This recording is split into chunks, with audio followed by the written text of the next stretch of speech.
Bonjour tout le monde, je suis très content de vous retrouver aujourd'hui pour une nouvelle vidéo où on va parler de l'actu bouillante du côté de Manchester United, puisqu'on a appris il y a quelques heures, Ruben Amorim n'est plus le coach des Red Devils, il s'est fait licencier, notamment peut-être à la suite de ses propos, on va dire, fracassants dans la presse sortie hier après le match nul contre Leeds United. On va revenir sur tout ça dans cette vidéo, donc je vous propose qu'on commence tout de suite par un petit chiffre qui montre que Ruben Amorim a tout simplement le pire pourcentage de victoires à la tête de Manchester United d'un coach, avec seulement 32%. Il a aussi la pire moyenne de buts encaissés par match, avec 1,53, et c'est aussi celui qui a le plus faible pourcentage de clean sheet obtenu durant son règne à Manchester United, parmi tous les coachs de Manchester United dans son histoire. Donc on est tout simplement sur le pire coach de Manchester United de l'histoire d'un point de vue purement statistique. Et franchement, c'est une idée qui peut se défendre, hein, parce que sur ces 14 mois de règne, il n'a rien gagné. Il a beaucoup plus perdu que gagné de matchs, même, on va dire. Et finalement, ces chiffres lui font mal, et c'est un peu une réalité, évidemment, qu'il faut prendre en compte, parce que même si on était peut-être pour donner du temps à un coach à Manchester United, on le sait, c'est un club qui a besoin de stabilité, de retrouver un environnement plus positif, notamment pour que les joueurs, les coachs puissent faire du meilleur travail.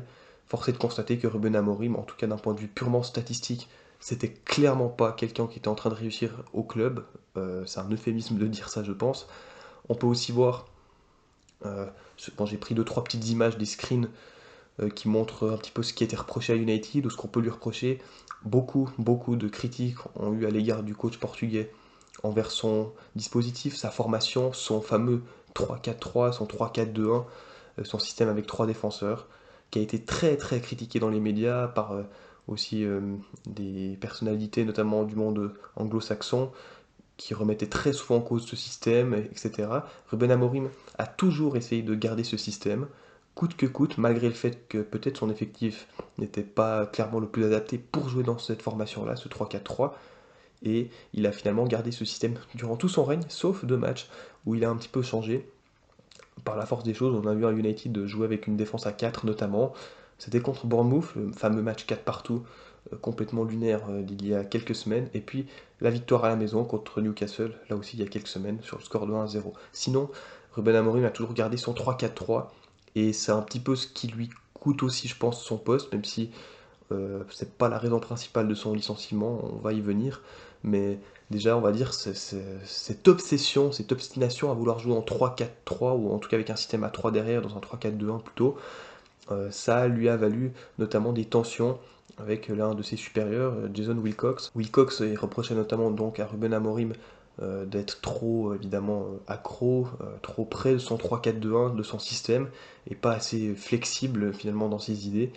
Et du coup, les deux commençaient à entrer un peu en friction au fur et à mesure des semaines, et c'était du coup c'était la goutte de trop hier après ce qu'a dit Ruben Amorim en conférence de presse. Bon, les autres choses qu'on pouvait reprocher aussi à Amorim, en plus des résultats, en plus de son système qui était très critiqué, qu'est-ce que tu pouvais lui reprocher encore de plus? Vous allez voir qu'on peut presque tout lui reprocher d'un point de vue purement jeu, de ce qui le concernait, mais c'est que défensivement, son équipe était très faible. On l'a dit, hein, seulement 15% de clean sheet durant son règne, c'est le plus faible pourcentage d'un manager à Manchester United, c'est très faible d'un coach à Manchester United. Donc pourquoi c'est dû à ça? Pourquoi c'est le cas? Évidemment, il y a des soucis d'effectifs, il n'y a pas tout à remettre sur le coach, il y a plein d'autres problèmes, on va pouvoir en parler un peu après, mais aussi c'est le fait que Ruben Amorim, tout simplement, peut-être ne savait pas comment coacher son équipe pour qu'elle soit plus solide défensivement. Je pense qu'on a pu voir en début de saison un pattern de buts encaissés, par exemple, une récurrence dans ces buts encaissés, sur le fait que United cherche à défendre assez haut, vers sa ligne des 16 mètres, on va dire, en se basant là-dessus.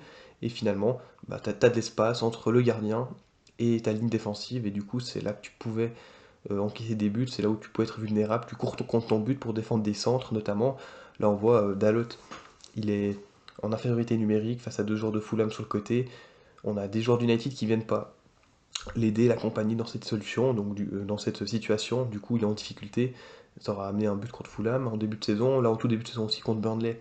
Situation un peu similaire. On a une défense où on a beaucoup de joueurs rouges. On voit dans la surface de réparation beaucoup plus que de joueurs bleus, on va dire bleu ciel côté Burnley. Mais pourtant, on voit le placement n'est pas bon. Les joueurs courent contre leur but.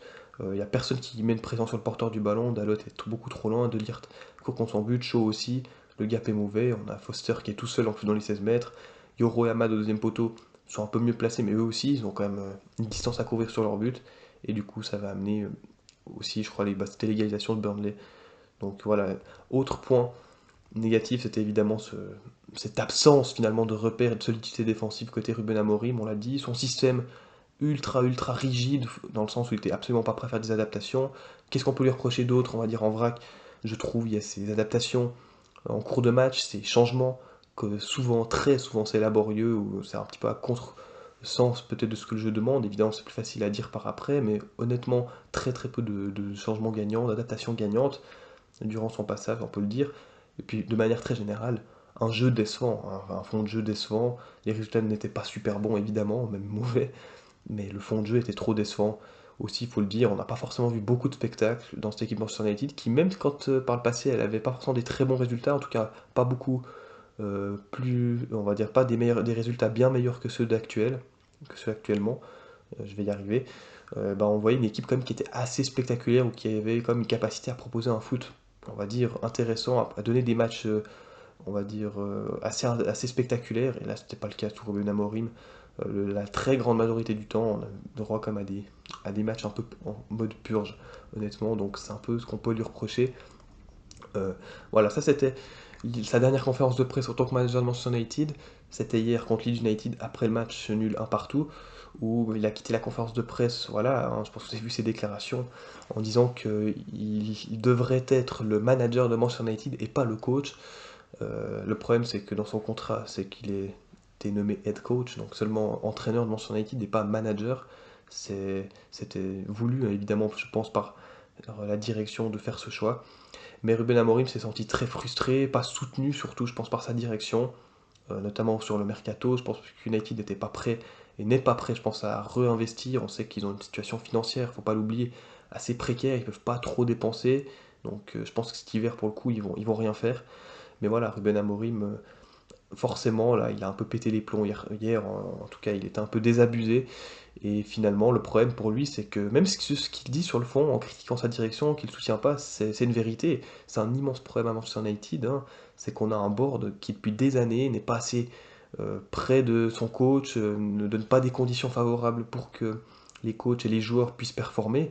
Ça, c'est une évidence. Donc, dans le fond, je pense que Ruben Amorim, ce qu'il dit, pour le coup, c'est plutôt correct, c'est assez juste ce qu'il dit, mais le problème, c'est que lui, il n'a pas fait tout juste de son côté, clairement pas, c'est un euphémisme de le dire, je pense qu'il pouvait difficilement faire pire comme bilan, honnêtement.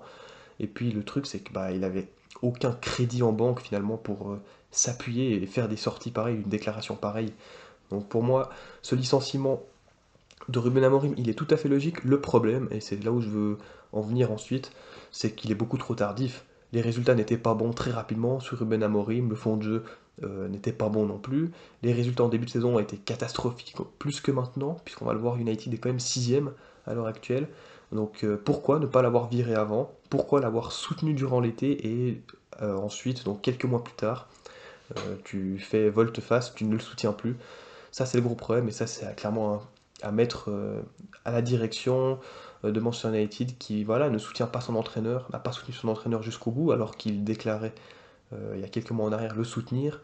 Finalement, c'était plus le cas, donc forcément, cette hiérarchie mancunienne, bah là, elle a plutôt, j'ai envie de dire, fait ce choix de le licencier, plus pour se protéger, parce que Ruben Amorim les a chargés concrètement, publiquement, avec ses déclarations, et du coup, bah, ils ont agi, ils ont dit que c'était pas tolérable pour eux, et forcément, pour se protéger d'une façon ou d'une autre, bah, la chose la plus simple, c'est de virer celui qui commence à créer des problèmes et à être un petit peu gênant pour ta propre position, pour ta situation, et c'est un petit peu le cas du coup de ce qu'a fait Ruben Amorim, c'est pour ça je pense qu'il a été licencié, plutôt que les résultats, même si les résultats ne sont pas bons, comme j'ai dit, ne sont pas assez bons, le fond de jeu, il y a plein de choses qui vont pas, il se fait licencier, je pense, plus par sa déclaration, et du coup les tensions qui commençaient vraiment à grandir du côté hors terrain, hors foot, et ça c'est un gros problème parce que ben, United finalement aurait pu le licencier bien plus tôt, mais attends ça, et attends on va dire que Ruben Amorim s'énerve, commence un petit peu à s'indigner contre la situation du club, et du coup